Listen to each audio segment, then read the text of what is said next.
नमस्कार, मैं हूं राहुल सिन्हा। सत्ता के सभी न्यूज मित्रों का स्वागत है। सत्ता की शुरुआत में सत्ते पे सत्ता यानी 7 खबरें और दिलचस्प जानकारियां।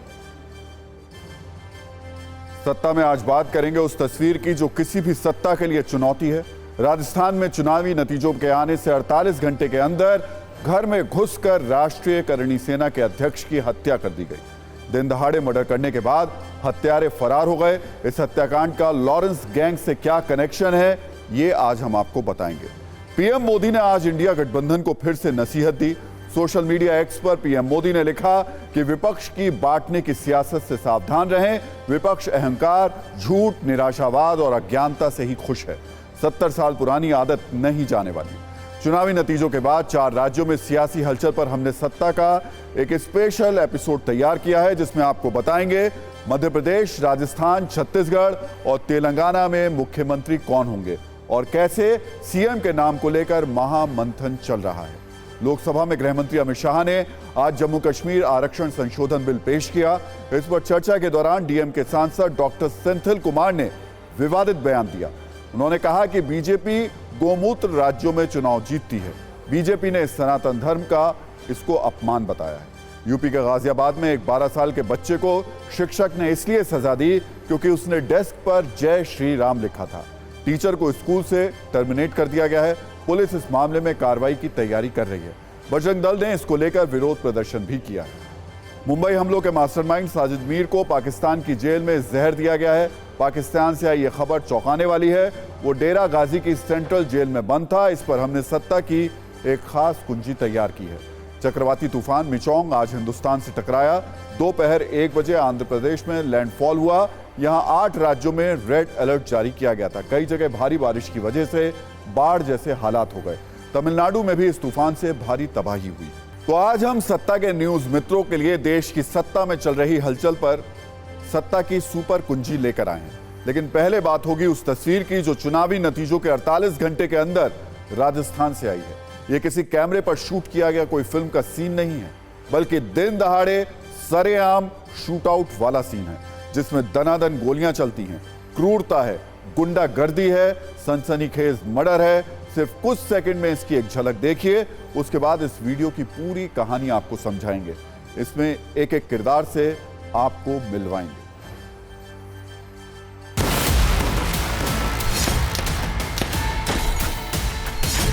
ये फिल्मी सीन नहीं है,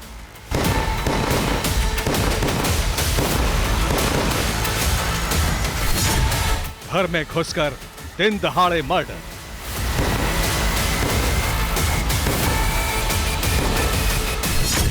नतीजे के 48 घंटे के अंदर राजस्थान में सनसनीखेज गोलीकांड।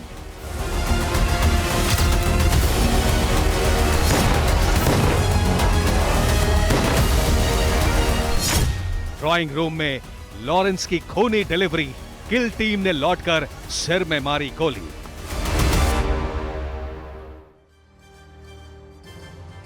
तो सबसे पहले आपको पूरा वीडियो दिखाते हैं, जिसके एक एक फ्रेम में गुंडागर्दी और क्रूरता की मात्रा कूट कूट कर भरी हुई है। यह कानून व्यवस्था को चुनौती है, प्रदेश की सत्ता को चुनौती है, वो भी चुनावी नतीजों के 48 घंटे के अंदर। आपको बताते हैं राजस्थान में नई सरकार बनाने की हलचल के बीच आज दोपहर 1:30 पर क्या हुआ। राजस्थान की राजधानी जयपुर में राष्ट्रीय राजपूत करणी सेना के अध्यक्ष सुखदेव सिंह गोगामेड़ी की उनके घर में घुसकर गोली मारकर हत्या कर दी गई। जिस तस्वीर को आप टीवी स्क्रीन पर देख रहे हैं, आपको लग रहा होगा किसी फिल्म की शूटिंग चल रही है, लेकिन यह कैमरे वाली शूटिंग नहीं बल्कि बारूद और मौत वाली फायरिंग है। दिन दहाड़े 3 बदमाशों ने सुखदेव सिंह गोगामेड़ी पर ताबड़तोड़ फायरिंग की। हत्या की सीसीटीवी तस्वीर सामने आई है, जिसमें पूरी वारदात रिकॉर्ड है। 20 सेकंड के इस वीडियो में आप देख सकते हैं, पुलिस के मुताबिक सुखदेव सिंह गोगामेड़ी के घर में यह बातचीत चल रही है। पुलिस के मुताबिक करीब 10 मिनट तक 3 बदमाशों ने सुखदेव सिंह से बातचीत की। तस्वीर में भी आप देख सकते हैं कि सोफे पर सारे लोग बैठे हुए हैं। दावा है कि 10 मिनट बाद ही बदमाशों ने अचानक गोलियां चलानी शुरू कर दी। फायरिंग के दौरान गोगामेड़ी के गार्ड ने बचाने की कोशिश भी की, लेकिन कुछ ही सेकंड में बदमाशों ने 20 राउंड से भी ज्यादा फायरिंग की। सिर्फ इतना ही नहीं, तस्वीर में यह भी देखा जा सकता है कि एक बदमाश फायरिंग करने के बाद घर से जाने लगता है, लेकिन फिर लौट कर आता है और सिर में गोली मारता है। शायद वो सुखदेव सिंह गोगामेड़ी की मौत को कंफर्म कर रहा है। कहा यह भी जा रहा है कि फायरिंग के बाद दो बदमाश भागते हुए एक गली से निकले और एक कार को रोककर लूटने का प्रयास भी किया। उसके बाद गन पॉइंट पर एक स्कूटी सवार को भी धमकाया और फरार हो गए। खबरों के मुताबिक सुखदेव सिंह गोगामेड़ी के गार्ड की जवाबी कार्रवाई में नवीन शेखावत नाम का एक हमलावर मारा गया। दो हमलावर स्कूटी से फरार हो गए। फिलहाल पुलिस मामले की जांच कर रही है।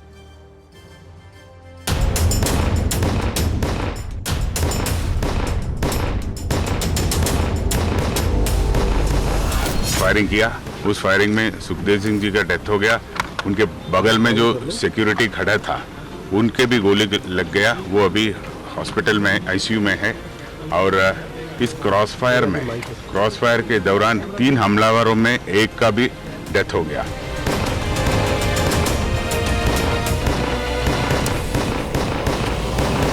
देखिए, पिछली सरकार के समय से जिस तरह से राजस्थान में गैंग वॉर्स बनती हैं, डिफरेंट गैंग्स के बीच में युद्ध शुरू हुए हैं और राजस्थान को अराजकता की अग्नि में धकेला गया, ये उसी का दुष्परिणाम है।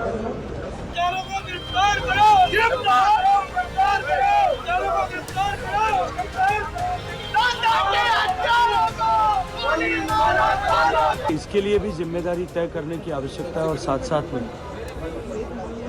जिन लोगों ने ये दुर्दांत कृत्य किया है उनको तुरंत गिरफ्तार किया जाए, उनको किए की सजा मिले।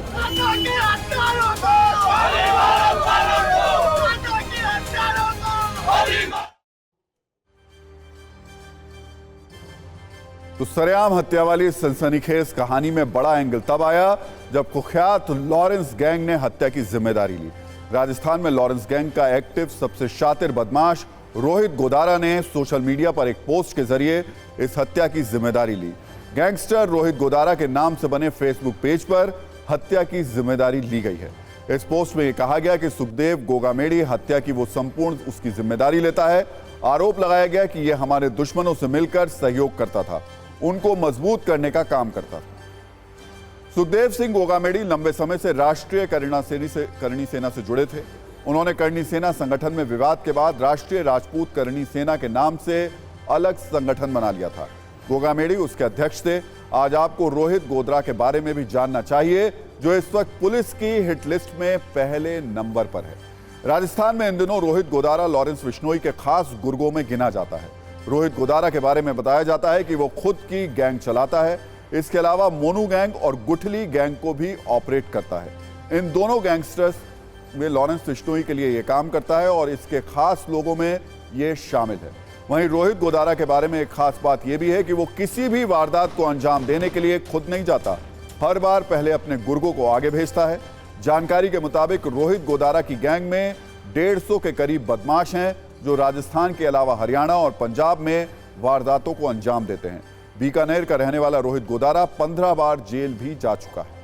सत्ता में अब बात राजनीतिक खबरों की, जिसमें 5 राज्यों के चुनावी नतीजों के करीब 48 घंटे बाद 2 बड़े सवालों पर लॉबिंग, बैठक, बयान और राजनीतिक गुड़ाभाग किए जा रहे हैं। पहला सवाल बीजेपी के लिए है, मध्य प्रदेश, राजस्थान और छत्तीसगढ़ का सीएम कौन होगा।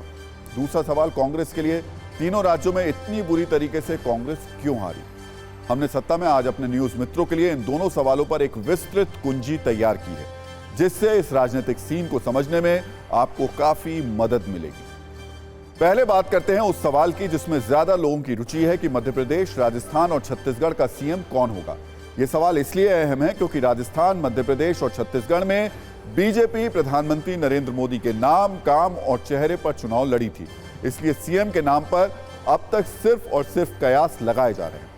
लेकिन इन कयासों में भी बहुत कुछ छिपा होता है और ये छिपी हुई बातें आप तक पहुंचे, इसलिए हम सबसे पहले मध्य प्रदेश की बात कर लेते हैं। मध्य प्रदेश में बीजेपी ने पिछले चुनाव के मुकाबले बेहतर प्रदर्शन किया है। जहां उसके हारने की भविष्यवाणी हो रही थी, वहां 2018 की 109 सीटों के मुकाबले 163 सीटें जीत गई, यानी 54 सीटें ज्यादा जीती। ऐसा माना जा रहा था कि ज्यादा दमदार बहुमत से सत्ता में वापसी करने वाले शिवराज सिंह चौहान का मध्य प्रदेश में दावा सबसे ज्यादा मजबूत होगा। लेकिन 7 में से 5 सांसदों के चुनाव जीतने से शिवराज सिंह चौहान के रास्ते मुश्किल हो गए हैं। शिवराज सिंह चौहान ने मध्य प्रदेश में जीत का क्रेडिट लाडली बहन योजना को दिया, जबकि कैलाश विजयवर्गीय इसे जीत के लिए सिर्फ और सिर्फ प्रधानमंत्री मोदी को क्रेडिट दे रहे हैं। इस बीच हमारे रिपोर्टर जो जानकारी मिली है उसके मुताबिक शिवराज सिंह चौहान और प्रहलाद पटेल सीएम की रेस में दोनों काफी ये आगे चल रहे हैं। पार्टी में बढ़ती दावेदारी के बीच शिवराज सिंह चौहान के लिए सीएम की कुर्सी तक पहुंचना आसान नहीं है, इसलिए अब वो कह रहे हैं कि वो ना पहले सीएम पद के दावेदार थे ना अब हैं, जबकि चुनाव से पहले वो कहते थे कि लाडली बहनें उन्हें सीएम बनाना चाहती। चुनाव से पहले और चुनाव के बाद बदले समीकरण को इन बयानों से समझिए, फिर दूसरे राज्यों की बात करेंगे। सरकार आगे चलनी चाहिए कि नहीं? मामा को मुख्यमंत्री बनना चाहिए कि नहीं? मोदी जी को प्रधानमंत्री बनना चाहिए कि नहीं? भाजपा की सरकार फिर से आना चाहिए कि नहीं? तो आओ मेरे बहनों और भाइयों, हम संकल्प करें कि जो हमारा साथ देगा हम उसका साथ देंगे। मैं मुख्यमंत्री का दावेदार ना तो पहले कभी रहा और ना आज हूं। मैं एक कार्यकर्ता के नाते सदैव भारतीय जनता पार्टी मुझे जो भी काम देगी उस काम को समर्पित भाव से अपनी संपूर्ण शक्ति, क्षमता और प्रामाणिकता, ईमानदारी से सदैव करता रहूंगा। मोदी जी का नेतृत्व है, अमित शाह जी की रणनीति है, माननीय नड्डा जी का जो पोलिंग बूथ के कार्यकर्ताओं तक मजबूत संगठन को बनाने की प्रक्रिया है, वो फिर कार्यकर्ताओं का परिश्रम। शिवराज सिंह चौहान भले ये कहें कि वो सीएम पद की रेस में नहीं है, लेकिन नए जीते विधायक शिवराज सिंह चौहान से मुलाकात करने पहुंच रहे हैं। हालांकि कितने नए विधायकों ने उनसे मुलाकात की है उसका कोई आंकड़ा नहीं है, लेकिन मुलाकात करने वालों की संख्या लगातार बढ़ती जा रही है। शिवराज सिंह चौहान अपनी बॉडी लैंग्वेज से कुछ इस तरीके से दिखा रहे हैं जैसे वो बेफिक्र हों। इस बीच दिल्ली में केंद्रीय मंत्री और नए नए विधायक बने प्रहलाद पटेल ने गृह मंत्री अमित शाह और जेपी नड्डा से मुलाकात की। प्रहलाद पटेल ने ट्वीट पर खुद को ओबीसी का बड़ा नेता भी बताया था। उनकी दावेदारी भी मजबूत बताई जा रही है। एमपी बीजेपी अध्यक्ष बीडी शर्मा भी दिल्ली में हैं। उन्होंने जेपी नड्डा से मुलाकात की। ऐसा दावा किया जा रहा है कि बीडी शर्मा को प्रधानमंत्री मोदी और अमित शाह काफी पसंद करते हैं। कैलाश विजयवर्गीय को भी हाईकमान से बहुत उम्मीदें हैं। बंगाल में 5 वर्ष तक प्रभारी रहने के बाद अब तक उन्हें कोई बड़ा पद नहीं मिला है, जबकि उनके असर वाले मालवा निमाड़ में बीजेपी 66 में से 47 सीटें मिली हैं बीजेपी को। पिछली बार सिर्फ 19 सीटें, पिछली बार के मुकाबले 19 सीटें ज्यादा हैं। इंदौर से ही विधायक रमेश मेंदोला ने कहा है कि जनता चाहती है कि कैलाश जी सीएम बने, तो कुछ विधायक खुलकर शिवराज सिंह चौहान को सीएम बनाने की बात कह रहे हैं। यानी अलग अलग चेहरे और उनके समर्थक अपना अपना माहौल बनाने में लगे हुए। जनभावनाएं, कार्यकर्ताओं की इच्छाएं तो कैलाश जी के लिए है, पर जो भी हमारा हाईकमान तय करे। माननीय मुख्यमंत्री जी का जो विकास कार्य हुए हैं, एक नहीं अनेक योजनाएं, जन कल्याणकारी योजना है, और जनता ने प्रभावित होकर वोट दिया। मुख्यमंत्री जी सर्वमान्य नेता हैं और मध्य प्रदेश के लिए जो उन्होंने किया है, भूतो न भविष्यति, मैं पूरी जिम्मेदारी के साथ कह सकता हूं कि आज़ादी के बाद जितने मुख्यमंत्री रहे उसमें सर्वश्रेष्ठ काम अगर किया है तो माननीय मुख्यमंत्री शिवराज सिंह जी चौहान ने किया है। और अब बात करते हैं छत्तीसगढ़ की। यहां भी बीजेपी ने किसी को सीएम उम्मीदवार नहीं बनाया था, इसलिए सीएम पर सस्पेंस बना हुआ है। ओबीसी, आदिवासी या महिला, बीजेपी इन तीनों वर्गों को फोकस कर आगे बढ़ना चाहती है बीजेपी। ऐसे में छत्तीसगढ़ में सीएम की रेस में 3 नाम सबसे आगे चल रहे हैं। अरुण साहब, ये ओबीसी नेता हैं, प्रदेश बीजेपी अध्यक्ष हैं। विष्णुदेव साई बड़े आदिवासी नेता हैं ये, और रेणुका सिंह महिला हैं, पीएम मोदी की केंद्रीय मंत्री भी हैं। इन तीनों का नाम इस रेस में सबसे आगे है। सीएम पद के लिए विधायकों के मन की बात समझने के लिए कल ही प्रभारी ओम माथुर, मनसुख मंडाविया और नितिन नवीन विधायकों से मिल चुके हैं। विधायकों से मुलाकात के बाद केंद्रीय प्रभारी दिल्ली आ चुके हैं। प्रदेश अध्यक्ष अरुण साहब भी दिल्ली में हैं। आगे अब जो कुछ भी होगा वो यहीं होगा। हालांकि कुछ विधायकों ने पूर्व सीएम रमन सिंह से मुलाकात की। रमन सिंह को रेस में नहीं माना जा रहा है, लेकिन उनके कैबिनेट में रहे 11 पूर्व मंत्री इस बार जीत कर आए हैं। चुनाव जीतने के बाद रमन सिंह ने जीत का श्रेय प्रधानमंत्री मोदी को दिया था, इसलिए कई जानकार ये भी कह रहे हैं कि बीजेपी रमन सिंह को आगे कर सकती है। ऐसी स्थिति में एक आदिवासी और एक ओबीसी नेता को डिप्टी सीएम बनाया जा सकता है। हमारे रिपोर्टर्स ने अलग अलग नेताओं से मुलाकात की, लेकिन कोई खुलकर दावेदारी नहीं जता रहा। आप पहले भी मुख्यमंत्री रहे हैं, अभी दोबारा मौका मिला तो सेवा करने के लिए आप तैयार हैं? हम सब तैयार है, पार्टी का जो निर्देश होगा उसका क्रियान्वयन के लिए। भी कई चेहरे हैं, चर्चा चल रही, बीजेपी में कई चेहरे हैं, बात तो आप मानते हैं? रहेंगे ही, स्वाभाविक है। और पार्टी का जो भी आदेश हुआ है उसको हम मानते आए हैं और आगे भी हम मानते रहेंगे। आपको जिम्मेदारी अगर मिलती है तो आप तैयार हैं? मैंने कहा ना कि पार्टी का जो भी आदेश होगा वो हमारे लिए सिरोधार्य होगा। देखिए, मैं भारतीय जनता पार्टी का एक छोटा कार्यकर्ता हूं। सरकार का नेतृत्व कौन करेंगे इसका निर्णय पार्टी का विधायक दल और केंद्रीय नेतृत्व करेगा। ये तय है कि भारतीय जनता पार्टी का कार्यकर्ता ही मुख्यमंत्री बनेगा। और छत्तीसगढ़ में एक और नाम है ओपी चौधरी का। इनका नाम भी मुख्यमंत्री पद की रेस पे चल रहा है और आगे काफी चल रहा है। अब बात करते हैं राजस्थान की, जहां विधायकों की गतिविधि सबसे ज्यादा है, विधायकों का मूवमेंट और विधायकों की बैठकों की संख्या सबसे ज्यादा है। यहां भी बीजेपी ने प्रधानमंत्री मोदी के नाम और काम पर चुनाव लड़ा था।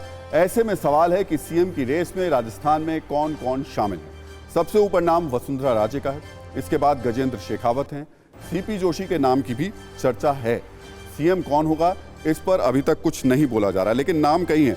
उसमें गजेंद्र शेखावत हमने बता दिया, अर्जुन राम मेघवाल भी, उनका भी नाम चल रहा है, दिया कुमारी का भी नाम चल रहा है, अश्विनी वैष्णव का भी नाम चल रहा है और साथ ही साथ बालक नाथ का भी नाम चल रहा है। आज तक जयपुर में मुलाकातों के 2 राउंड हो चुके हैं। कल बीजेपी के जीते हुए 30 विधायकों के वसुंधरा राजे से मुलाकात उन्होंने कर ली थी। आज करीब 10 और विधायकों ने वसुंधरा राजे से मुलाकात की। कल वसुंधरा राजे से मिलने वाले ज्यादातर विधायकों से 15-15 मिनट का समय ही मिला था। आज मिलने वाले 10 विधायकों से वसुंधरा राजे ने आधे घंटे की मुलाकात की। इन मुलाकातों और बैठकों में क्या क्या बात हुई इसकी जानकारी तो बाहर नहीं आई है, लेकिन बाहर निकलने के बाद करीब करीब सभी विधायकों ने यही कहा कि पार्लियामेंट्री बोर्ड ही राजस्थान के नए सीएम का नाम तय करेगा। आज जिन विधायकों ने वसुंधरा राजे से मुलाकात की थी उनमें कुछ नाम हैं अरुण चौधरी, संजीव बेनीवाल, दर्शन सिंह, जोगाराम पटेल, प्रताप सिंह सिंघवी। जबकि कल मिलने वालों में बड़े नाम हैं मालवीय नगर से विधायक कालीचरण सराफ, शेरगढ़ से विधायक बाबू सिंह राठौड़, अंता से विधायक कंवरलाल मीणा, किशनगंज विधायक ललित मीणा, पिंडवाड़ा आबू रोड से विधायक सामाराम गरासिया। वैसे तो 40 विधायकों ने मुलाकात की थी, सबके नाम बताने में काफी समय लग सकता है, इसलिए हमने आपको कुछ नाम बताए जो महत्वपूर्ण हो सकते हैं। इन विधायकों में प्रताप सिंह सिंघवी ने कहा कि वो वसुंधरा राजे को शुभकामनाएं देने आए थे, जबकि सामाराम गारसिया ने और ललित मीणा ने कहा कि वसुंधरा राजे को सीएम बनना ही चाहिए, लेकिन तय तो संगठन ही करेगा। एक बार इन नेताओं के मन की बात भी सुन लीजिए। खैर, आपको इनकी बात सुनाएंगे, लेकिन इन विधायकों के मन की जो बात थी उसमें सूत्रों से जो जानकारी मिल रही है वो हम आपको बता देते हैं। जो ये कह रहे थे इनकी मन की बात हम आपको बताएंगे, लेकिन सूत्र जो बता रहे हैं राजस्थान के बीजेपी विधायक दल की बैठक शनिवार या रविवार को हो सकती है। इस बैठक में मुख्यमंत्री के नाम पर विधायकों की राय ली जाएगी। ये भी सामने आ रहा है कि विधायकों में से ही अगला सीएम जो है उसको तय किया जाएगा। वैसे राजस्थान से संबंधित बीजेपी के सभी केंद्रीय नेता दिल्ली में हैं। केंद्रीय मंत्री गजेंद्र शेखावत, अर्जुन राम मेघवाल, कैलाश चौधरी सरीखे सभी नेता इस वक्त दिल्ली में मौजूद हैं। और इसके अलावा सांसद दिया कुमारी, राज्यवर्धन राठौर, किरोड़ी लाल मीणा और बाबा बालकनाथ, सभी सांसद जो विधानसभा जीते हैं वो सभी दिल्ली पहुंच चुके हैं। आज संसदीय कार्य मंत्री और राजस्थान के प्रभारी प्रहलाद जोशी की बैठक संसद भवन में हुई थी।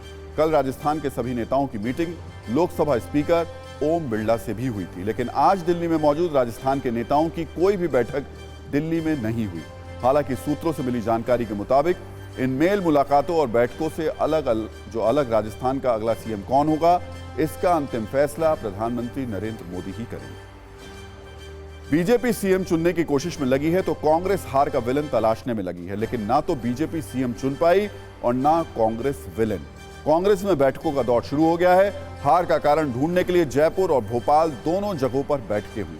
मध्य प्रदेश के पूर्व मुख्यमंत्री कमलनाथ हार और जीत दोनों उम्मीदवारों को उन्होंने जो जीते और हारे थे उनको बुलाया। उन्होंने ये बताया कि अभी हार के कारणों की चर्चा हो रही है, एनालिसिस बाद में होगा। दूसरी तरफ जयपुर में भी कांग्रेस विधायक दल के नेताओं की बैठक हुई। कांग्रेस के तीनों पर्यवेक्षक भूपेंद्र हुड्डा, मुकुल वासनिक और मधुसूदन मिस्त्री ने विधायकों से 1-to-1 मुलाकात की। पार्टी ने हार के कारणों पर कोई आधिकारिक बयान नहीं दिया, लेकिन विधायक अपना आकलन जरूर कर रहे हैं। 4 बार के विधायक जुबैर खान ने ओवर कॉन्फिडेंस और समन्वय की कमी को हार का कारण बताया। विधायक सीएल प्रेमी ने कहा कि विधायकों के प्रति रोष था इसलिए हारे। मुकेश भाकर ने पार्टी में 2 वर्ष पहले हुए विद्रोह को हार का कारण बताया। अलग अलग विधायकों के अलग अलग मत थे, लेकिन राजस्थान कांग्रेस के पूर्व अध्यक्ष सचिन पायलट फिलहाल कुछ भी कहने से इनकार कर रहे हैं।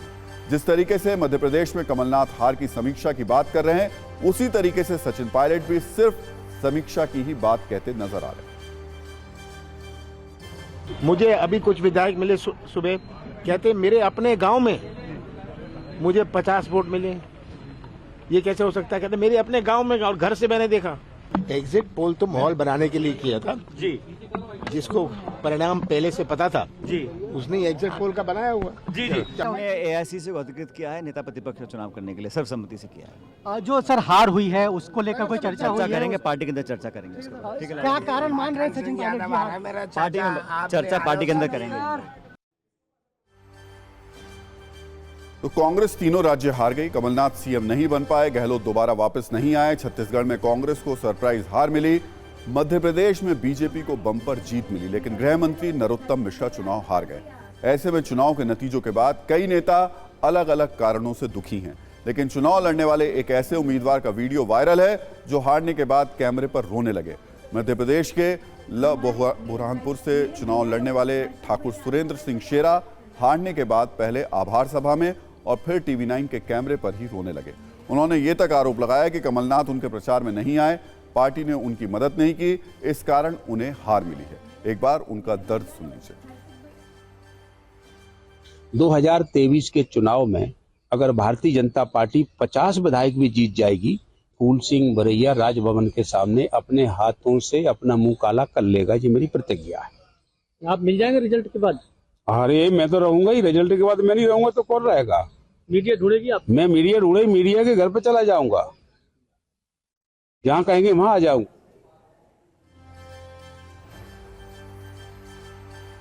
तो हमने जो आपको बताया था वो भी आपको दिखाएंगे। एक तरफ विधायक हारने पर रो रहे हैं, तो दूसरी तरफ जो हमने आपको अभी सुनवाया था वो कांग्रेस के एक नेता हैं जो अपने चेहरे पर कालिक पोतने की बात कर रहे थे। दरअसल मध्य प्रदेश के ही कांग्रेस के ये नेता हैं फूल सिंह बरैया। इन्होंने कहा था कि अगर बीजेपी को 50 से एक भी सीट ज्यादा आई तो वो अपने चेहरे पर कालिक पोत लेंगे। अब 50 से ज्यादा तो छोड़िए, बीजेपी सत्ता में आ चुकी है और इस नतीजे के बाद नेताजी कह रहे हैं कि वो अपना कमिटमेंट नहीं तोड़ेंगे। 7 दिसंबर को राजभवन के बाहर अपने चेहरे पर हाथों से कालिक पोतेंगे। नेताजी के दोनों हमने आपको बयान अभी सुनवा भी दिया, लेकिन अब हम आपको उन नेताजी के बारे में जो बात कर रहे थे पहले कि कैसे वो रोने लगे, उनकी रोने की तस्वीर भी दिखा देते हैं।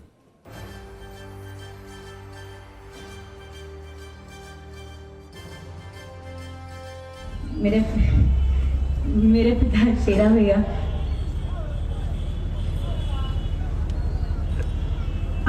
मेरे भैया लोग हर्षित भैया, धवल भैया, चंदा दादा मंच पे बैठे हैं। मेरे पिता शेरा भैया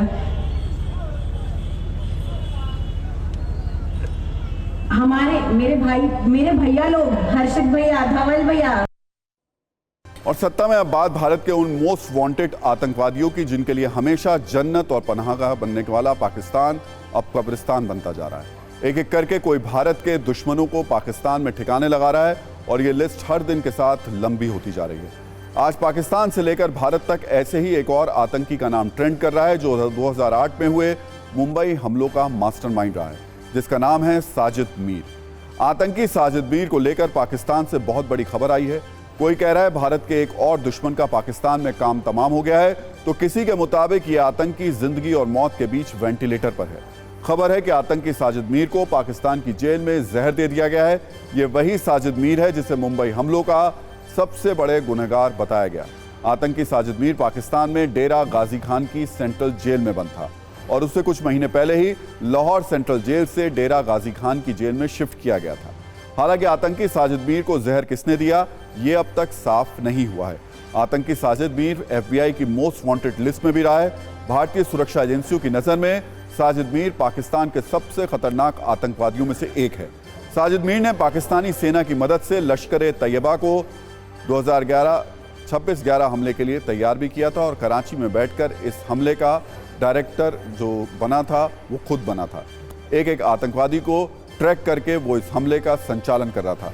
साजिद मीर के बारे में कहा जाता है कि वो किसी आतंकवादी मिशन के एक पहलू को पहले ही सोच लेता था और कोई ढील नहीं छोड़ता था। इसके बाद साजिद मीर गायब हो गया। पाकिस्तान ने पहले ही ये कहा था कि उसका पता नहीं चल रहा है, फिर वो मृत घोषित हो गया। साल दर साल बीतते गए और 2022 में साजिद मीर को अचानक जिंदा घोषित किया गया और कहा गया कि वो जेल में ही है। ये नाटक इसलिए किया गया ताकि पाकिस्तान FATF की ग्रे लिस्ट से बाहर निकल आए। आतंकवादियों को फंडिंग करने की वजह से उसे ग्रे लिस्ट में डाला गया था। आपको न्यूज़ 9+ की एक डॉक्यूमेंट्री सीरीज पाकिस्तान 2611 प्लॉट देखनी चाहिए।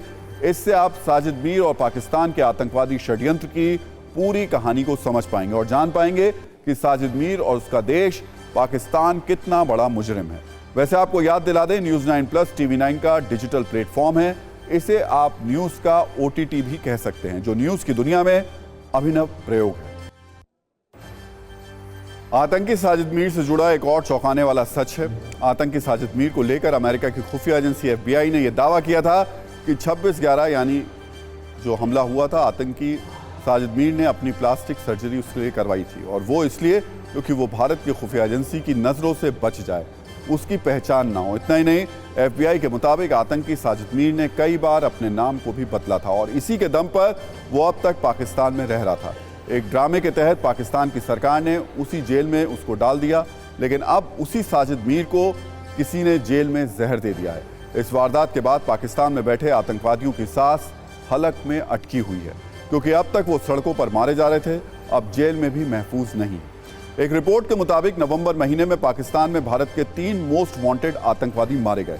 इस साल यानी वर्ष 2023 में अब तक पाकिस्तान में 13 आतंकवादी मारे गए हैं, जबकि पिछले 20 महीने में पाकिस्तान में 17 आतंकवादी मारे जा चुके हैं। और अब हम आपको उत्तर प्रदेश में गाजियाबाद के एक स्कूल की खबर दिखाने जा रहे हैं, लेकिन इस खबर में लोकेशन की ज्यादा अहमियत नहीं है। इस खबर में जरूरी है स्कूल जहां लाखों माता पिता रोज अपने बच्चों को पढ़ने भेजते हैं, शिक्षकों पर भरोसा करते हैं कि वो उन्हें सदाचार के पाठ पढ़ाएंगे, समझाएंगे कि धर्म के आधार पर भेदभाव करना गलत है। लेकिन सोचिए, अगर शिक्षक ही धर्म के आधार पर बच्चों से भेदभाव करने लगें, अपमानित करने लगें, उनके साथ क्रूरता करने लगें, तो क्या होगा? इसीलिए इस खबर की शुरुआत में हम आपसे कुछ पूछना चाहते हैं। जय श्री राम, क्या ये लिखना कोई जुर्म है?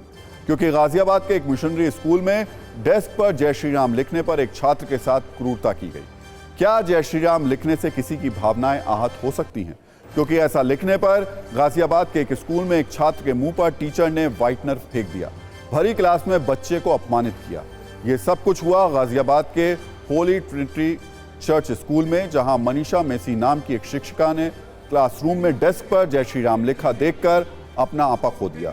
जिस बच्चे ने जय श्री राम लिखा था, उसके मुंह पर टीचर ने व्हाइटनर फेंक दिया और उसे जलील किया।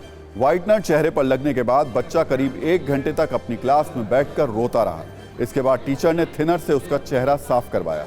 टीचर मनीषा मैसी को लगा कि यह मामला यहीं खत्म हो जाएगा, लेकिन बवाल तब शुरू हुआ जब बच्चे ने घर जाकर अपने माता पिता से ये सारी बात बताई। हिंदूवादी संगठनों से जुड़े लोगों को भी इसकी खबर लग गई और फिर देखते ही देखते स्कूल में हंगामा शुरू हो गया।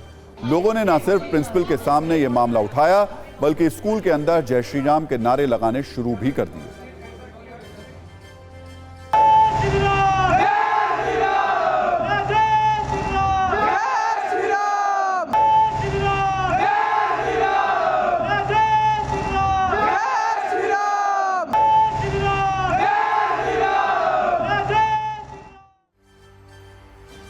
इसके बाद पीड़ित छात्र के पिता ने स्कूल की प्रिंसिपल से लिखित में शिकायत दी और पुलिस को भी इसकी जानकारी दी।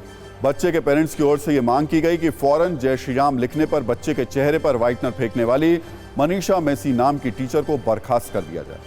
कैसे गाजियाबाद का होली ट्रिनिटी चर्च स्कूल कई घंटों तक मजहबी संग्राम का केंद्र बना रहा, ये भी हम आपको दिखा देते हैं।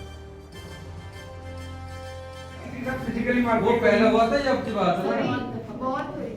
फिजिकली मारपीट करी ना आपने, क्या डिटेल में है कि इनको कंप्लेन करी? डिटेल में कुछ कंप्लेन है उसकी? डायरी में आपने मेंशन किया होगा, तो नोटिस दिया होगा। वो फ्लूइड देखिए, कुछ देखिए सर,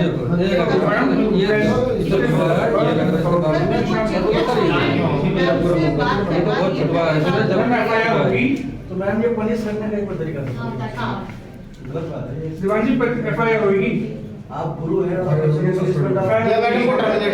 नहीं टर्मिनेशन नहीं, एफआईआर होगी। आप इनके पेरेंट्स को इंटीमेट करते हैं। एक और चीज खाली करके सुन लो, एक सेकंड।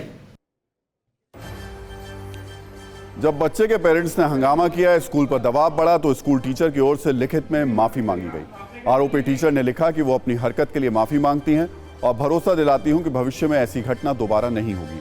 लेकिन मजहब के नाम पर एक 7वीं क्लास के बच्चे से क्रूरता करने वाली टीचर की ये माफी काफी नहीं साबित हुई और स्कूल की ओर से उसे निष्कासित कर दिया गया। यानी डेस्क पर जय श्री राम लिखने की वजह से मिशनरी स्कूल की टीचर ने एक बच्चे के साथ जो कुछ किया उस पर स्कूल के अंदर जमकर संग्राम हुआ। इस पर हम आपको एक रील भी दिखा देते हैं। गोविंदपुरम के आकाश नगर में होली ट्रिनिटी स्कूल का एक मामला सामने आया, जिसमें एक बच्चे द्वारा डेस्क पर जय श्री राम लिखे जाने के कारण वहाँ की अध्यापिका मनीषा मैसी ने उस बच्चे के मुंह और बालों पर व्हाइटनर लगा दिया।